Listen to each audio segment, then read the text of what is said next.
മത്തായി എഴുതിയ സുവിശേഷം 16-ാം അധ്യായം. അനന്തരം പരീശന്മാരും സദൂക്യരും അടുക്ക വന്നു. ആകാശത്തുനിന്ന് ഒരു അടയാളം കാണിച്ചു തരയണമെന്ന് അവനെ പരീക്ഷിച്ച് ചോദിച്ചു.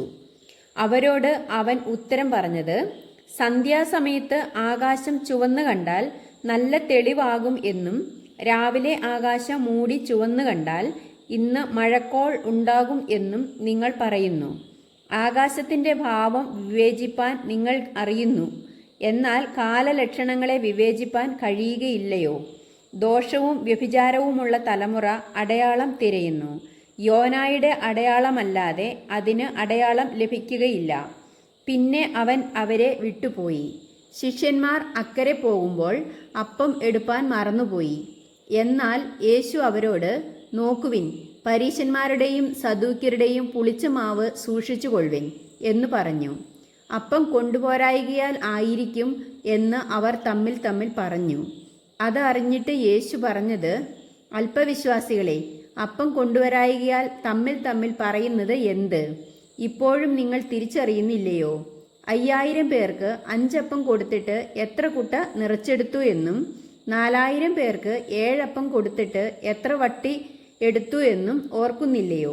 പരീശന്മാരുടെയും സദൂക്യരുടെയും പുളിച്ച മാവ് സൂക്ഷിച്ചു കൊള്ളണം എന്ന് പറഞ്ഞത് അപ്പത്തെക്കുറിച്ചല്ല എന്ന് തിരിച്ചറിയാത്തത് എന്ത്?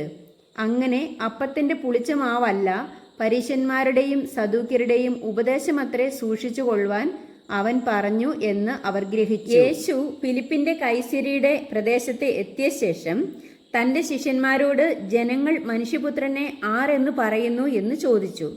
ചിലർ യോഹന്നാൻ സ്നാപകനെന്നും മറ്റു ചിലർ ഏലിയാവെന്നും വേറെ ചിലർ ഇരമ്യാവോ പ്രവാചകന്മാരിൽ ഒരുത്തനോ എന്നും പറയുന്നു എന്ന് അവർ പറഞ്ഞു. നിങ്ങളോ എന്നെ ആർ എന്ന് പറയുന്നു എന്ന് അവൻ ചോദിച്ചതിന് ശീമോൻ പത്രോസ്, നീ ജീവനുള്ള ദൈവത്തിന്റെ പുത്രനായ ക്രിസ്തു എന്ന് ഉത്തരം പറഞ്ഞു. യേശു അവനോട്, ബറിയോന ശിമോനെ, നീ ഭാഗ്യവാൻ. ജഡരക്തങ്ങളല്ല, സ്വർഗസ്ഥനായ എൻ്റെ പിതാവത്രേ നിനക്ക് ഇത് വെളിപ്പെടുത്തിയത്. നീ പത്രോസ് ആകുന്നു. ഈ പാറമേൽ ഞാൻ എൻ്റെ സഭയെ പണിയും. പാതാള ഗോപുരങ്ങൾ അതിനെ ജയിക്കുകയില്ല എന്ന് ഞാൻ നിന്നോട് പറയുന്നു. സ്വർഗരാജ്യത്തിൻ്റെ താക്കോൽ ഞാൻ നിനക്ക് തരുന്നു. നീ ഭൂമിയിൽ കെട്ടുന്നതൊക്കെയും സ്വർഗത്തിൽ കെട്ടപ്പെട്ടിരിക്കും, നീ ഭൂമിയിൽ അഴിക്കുന്നതൊക്കെയും സ്വർഗത്തിൽ അഴിഞ്ഞിരിക്കും എന്ന് ഉത്തരം പറഞ്ഞു. പിന്നെ താൻ ക്രിസ്തുവാകുന്നു എന്ന് ആരോടും പറയാതിരിപ്പാൻ ശിഷ്യന്മാരോട് കൽപ്പിച്ചു. അന്നു മുതൽ യേശു താൻ യെരുശലേമിൽ ചെന്നിട്ട് മൂപ്പന്മാർ, മഹാപുരോഹിതന്മാർ, ശാസ്ത്രിമാർ എന്നിവരാൽ പലതും സഹിച്ച് കൊല്ലപ്പെടുകയും 3-ാം നാൾ ഉയർത്തെഴുന്നേൽക്കുകയും വേണ്ടത് എന്ന് ശിഷ്യന്മാരോട് പ്രസ്താവിച്ചു തുടങ്ങി. പത്രോസ് അവനെ വേറിട്ട് കൊണ്ടുപോയി.